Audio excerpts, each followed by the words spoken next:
मैं एक बार ना चाहते हुए यहाँ पे दोहराना चाहता हूँ, मैं यहाँ पे इलेक्शन की भीख मांगने के लिए नहीं आया हूँ। तो मैं यहाँ पे इलेक्शन की भीख मांगने के लिए नहीं आया हूँ। मैं यहाँ पे अपना स्टेटस और अपना कॉन्स्टिट्यूशनल राइट जो 370 के ज़रिए हमें दिया गया था वो मांगने आया हूँ। मगर जाते जाते यहाँ पे सुप्रीम कोर्ट ने इस गवर्नमेंट को डायरेक्शन दी थी कि सितंबर तक वहाँ पे डेमोक्रेटिक गवर्नमेंट कायम की जाए। सुप्रीम कोर्ट की डायरेक्शन के मुताबिक अगले महीने सितंबर का महीना शुरू होने वाला है, मगर अभी तक बस एक मिनट में कंक्लूड कर रहा हूँ, अभी तक वहाँ के डेमोक्रेटिक वहाँ के इलेक्शन के लिए अभी भी कोई प्रोसेस शुरू नहीं हुआ है। आपसे गुजारिश है डेमोक्रेसी के लिए, for the spirit of democracy, उन्हें डायरेक्शन दे, कम से कम सुप्रीम कोर्ट की डायरेक्शन पे अमल करे और वहाँ पे इलेक्शंस कराए। जम्मू कश्मीर का भी बजट डिस्कस किया जा रहा है, टेबल किया गया है। डिस्कस तो नहीं किया जा रहा है, टेबल किया गया है, क्योंकि डिस्कशन में अभी तक सिर्फ एक मेंबर के अलावा जो कि जम्मू कश्मीर से ताल्लुक़ रखते हैं, उनके अलावा जम्मू कश्मीर के हवाले से किसी ने बात नहीं की। चेयरमैन साहब, आपके ज़रिए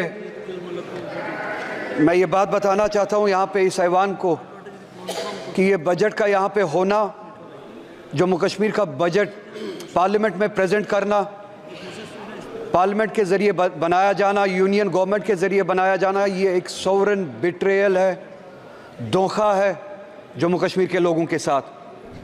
ये डेमोक्रेसी के साथ एक बहुत बड़ा मजाक है जो जम्मू कश्मीर के लोगों के साथ किया जा रहा है। डेमोक्रेसी में इस तरह के फैसले लोग खुद लेते हैं, अपने ज़रिए लेते हैं, अपने लिए लेते हैं, जिसे कहते हैं democracy, by the people, for the people, of the people. मगर आप देखें जम्मू कश्मीर का बजट जम्मू कश्मीर के लोग नहीं बनाते, जम्मू कश्मीर की स्टेट नहीं बनाती है। आज 70 साल के बाद जम्मू कश्मीर के लोगों के साथ इतना बड़ा धोखा किया गया और उस रियासत को इस हद तक गिराया गया कि उससे उसका बजट, उसके फैसले करने का हक भी छीना गया। उन वादों के प्रिंसिपल्स के बरक्स, जिन प्रिंसिपल्स के बुनियाद पे हमने इस यूनियन के साथ एक्सेशन किया था कि हम अपने फैसले खुद लेंगे, ये स्टेट, जम्मू कश्मीर की स्टेट अपने फैसले खुद लेंगे, अपना रास्ता खुद बनाएगी, और वो इख्तियार और वो पावर इस यूनियन के कॉन्स्टिट्यूशन ने हमें दिया था। आज आप देखिए, हमें न सिर्फ अपने फैसले लेने का इख्तियार नहीं है, न सिर्फ अपने बारे में फैसले और रास्ते बनाने का इख्तियार नहीं है, बल्कि हम पे फैसले थोपे जाते हैं, बजट यहाँ पे बनाया जाता है। आज आप मुझे बताइए, हर एक रियासत का, हर एक स्टेट का बाशिंदा यहाँ पे बैठा हुआ है, किस स्टेट में ऐसा होता है कि उस स्टेट का बजट वो स्टेट खुद ना बनाए, उन पे वो थोपा जाए, वो फैसले उन पे थोपे जाए। हमसे हमारा हक छीना गया, हमसे हम हर तरह के वो डेमोक्रेटिक राइट्स जो उस स्टेट के बनते थे 2019 में आपने छीने।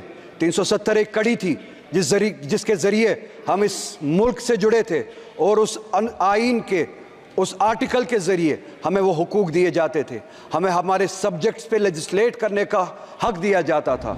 हमसे पूछे बगैर 370 यहाँ पे छीना गया, हमसे पूछे बगैर हमारे खिलाफ फैसले लिए गए, हमसे पूछे बगैर हमारा स्टेटस, हमारा डेमोक्रेटिक राइट हमसे छीना गया। नतीजा ये है कि आप आज कहते हैं कि जम्मू कश्मीर यूनियन टेरिटरी है, जिसे मैं आज भी कबूल नहीं करता हूँ। एक ऐसी रियासत जिसके पास अपनी लेजिस्लेटिव पावर थी, कॉन्स्टिट्यूशनल पावर थी, आज उनके पास कुछ नहीं है। नतीजा ये निकला कि बजट यहाँ पे बनाया जाता है और उस बजट में मजाक किया जाता है जम्मू कश्मीर के लोगों के साथ। एम्प्लॉयमेंट के हवाले से आप देखिए, जम्मू कश्मीर की रियासत 2019 के बाद आज पहली बार 70 सालों में पहली बार अनएम्प्लॉयमेंट मुल्क में सबसे ज़्यादा है जम्मू कश्मीर है। इनके अपने आदाद शुमार पहले नंबर पे या दूसरे नंबर पे आज पहली बार, चूँकि हमसे हमारे इख्तियारात छीने गए, डिसीजंस हम नहीं लेते, आपका वाइस रॉय वहाँ पे डिसीजन लेता है, जिसे आप LG कहते हैं। नतीजा ये निकला, अनएम्प्लॉयमेंट सबसे ज़्यादा है। अनएम्प्लॉयमेंट इतनी ज़्यादा है कि अब अगर लोग वहाँ पे अप्लाई करना भी चाहते हैं, आपके पास उतने रिसोर्सेज नहीं है, जगह नहीं है जिनके ज़रिए आप वो जो ज़रूरत है वो पूरा कर सके, वो एम्प्लॉयमेंट दे सके। एम्प्लॉयमेंट के हवाले से आप बहुत सारी लेवल्स पे जम्मू कश्मीर के लोगों के साथ जंगें लड़ रहे हैं। नई रिजर्वेशन पॉलिसी यहाँ पे लागू की गई, हमने नहीं बनाई, जम्मू कश्मीर के लोगों ने नहीं बनाई, यहाँ पे बनाई गई और वहाँ पे थोपी गई। 70% रिजर्वेशन बढ़ाई गई, ओपन मेरिट को 30% तक کم کیا گیا. اوپن میرٹ کے لیے اب جگہ صرف 30% بنتی ہے. یہ ایک ایسی لڑائی ہے جہاں پہ یہ چاہتے ہیں کہ وہاں پہ کلاس وار ہو, سوسائٹی کے جو مختلف سیکشنز ہیں آپس میں لڑے, جو ہمارے بیکورڈ کلاسز ہیں جن کے لیے ہم چاہتے اور ہمیشہ سے ریزرویشن تھی اور ہم چاہتے تھے ان کو سپورٹ ملے, وہ اوپر آئے. ان کو اوپر اوپن میرٹ کے ساتھ لڑایا جا رہا ہے چونکہ تناسب جو ہے, ریشو جو ہے پاپولیشن کا اس حد تک نہیں ہے جس حد تک ریزرویشنز بڑھائی گئی. 70% کے حد تک ریزرویشنز بڑھائی گئی, اوپن میرٹ کو گھٹایا گیا, جس سے کلاس وار, سیکشن وار ہونے کا ایک خدشہ ہے. میری گزارش کرتے ہوئے شرم آتی ہے کیونکہ میں پھر سے کہوں گا ہمارے ہاتھ میں اختیار ہی نہیں ہے. انہیں بھی سوچنا چاہیے. ایک ریاست ہے جہاں پہ ہمیں اب اس حد تک گرایا گیا ہے کہ یہاں کے بھیک مانگنی پڑتی ہے, ہم اپنے فیصلے نہیں لے پاتے. ان سے گزارش ہے اوپن میرٹ کو یا سپریم کورٹ کی جو کیپ ہے اس حد تک رکھے, یا پاپولیشن کا جو ریشو ہے, پاپولیشن کے حساب سے جو کیٹیگریز ہے, پاپولیشن کا جو ریشو ہے اس حساب سے آپ ریزرویشن کریں تاکہ وہ جو اوپن میرٹ پہ اس وقت تلوار چل رہی ہے وہ نہ ہو. ہمارے لوگ وہاں پہ اس کا خمیازہ اٹھا رہے ہیں.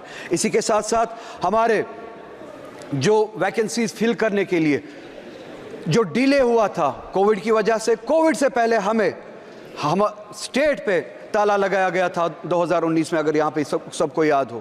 اس دوران اسٹیٹ نے کام نہیں کیا. اس کے بعد کووڈ آیا, اس کے بعد یہ جو ویکنسیز فل ہونی تھی اس کے لیے وقت نہیں دیا گیا, ویکنسیز فل نہیں کی گئی. نتیجہ یہ ہوا ہمارے جو بچے ہیں, لڑکے لڑکیاں جو ہے وہ اب اوور ایج ہونا شروع ہو گئے ہیں. ہماری گزارش ہے کہ اب یہ جو کیپ جو ہے وہ جو 28 سال تک تھی اس کو بڑھایا جائے, ایج ریلیکسیشن دیا جائے, ایگزیپشن دیا جائے, تاکہ جو کووڈ کے دوران 2019 کے دوران جو آپ نے لاک ڈاؤن کیا تھا, جس دوران اسٹیٹ نے کام نہیں کیا, ویکنسیز فل نہیں ہوئے, ان کو وہ ایج ریلیکسیشن دی جائے. اگر آج وہ 33 سال کے 32 سال کے ہوئے ہیں ان کو ون ٹائم ایگزیپشن دیا جائے, وہ ریلیکسیشن دی جائے کہ وہ اپلائی کر سکے. ہارٹیکلچر ہمارا بہت بڑا سیکٹر ہے, بیک بون ہے. آپ اس ہارٹیکلچر کے ساتھ بھی لڑائی لڑ رہے ہیں 2 لیولز پہ. چیئرمین صاحب آپ کے ذریعے انہیں بتانا چاہتا ہوں, ایک ٹاکسک ہماری کھاد وغیرہ جو ہمارے لیے پیسٹیسائڈز یہاں سے بھیجی جاتی ہے, جان بوجھ کے ٹاکسک بھیجی جاتی ہے جس سے ہمارے پیڑ پودے خراب کیے جاتے ہیں. دوسری لیول پہ ہمارا جو سیب کشمیر سے آتا تھا اس کو پچھلے سال اگر آپ نے سنا ہو روکا گیا, اور یہاں سے ملک سے باہر, چاہے وہ ایران سے ہو چاہے USA سے ہو, سیب لایا جاتا ہے without tax, without import duty سیب لایا جاتا ہے. یہاں کی مارکیٹ منڈیاں بھری گئی ہے باہر کے سیب سے جن پہ امپورٹ ڈیوٹی نہیں لگائی گئی. کشمیر سے آنے والا سیب اس کو روکا جاتا ہے. کشمیر کی ہارٹیکلچر کو ٹاکسک پیسٹیسائڈ سے خراب کیا جاتا ہے. 2 لیولز پہ ہمارے ساتھ جنگ لڑی جاتی ہے. ہماری اکانومی کو کمزور کیا جاتا ہے, ہمارے ہارٹیکلچر کو کمزور کیا جاتا ہے. میری گزارش ہے, ہم چاہتے ہیں, جموں کشمیر کی عوام چاہتی ہے کہ امپورٹ ڈیوٹی لگائی جائے, جو باہر سے سیب آتا ہے اس پہ امپورٹ ڈیوٹی لگائی جائے, اور جو یہ ٹاکسک پیسٹیسائڈ ہمیں بھیجا جاتا ہے اس حوالے سے کام کیا جائے. یہ پیسٹیسائڈ ہمارے بیچ نہ بھیجا جائے.